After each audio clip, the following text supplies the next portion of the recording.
Well, I gotta name this rooster. Oh, and he's actually found out. I didn't know what he was going to be, but he's getting older and oh darn, oh, here he goes.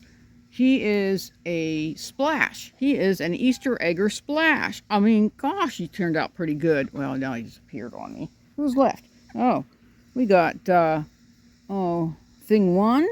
Is that you?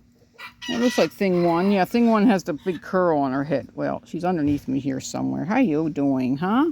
She was up on me a minute ago. I let them come in here, and they go out the backyard. They come through this way, through that door, come through this door. Oh, here, let me make it smaller. They come through that door. I don't have the babies in here anymore. They're all in the house because Crow has deserted her babies. So, and then I have, over here, I have, Shadow still has her babies, and she's taking good care of them. They're 5 weeks old, and she's doing really fantastic. And I figured out why Crow gave up on her babies is because she started laying eggs. When they start laying eggs, they don't want nothing to do with their babies. So we got, oh, here's coming our Easter egger splash over here. She's a beautiful splash. Oh, here he comes back. What do? Take a full circle, walk around. He actually ends up, you know what he's doing? He's breeding only the Easter eggers, which is cool because he doesn't allow him to jump on any of the females.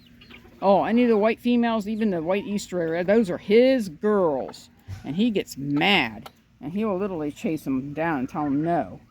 So he knows which ones are his and which ones are not his. No, he's going in there now.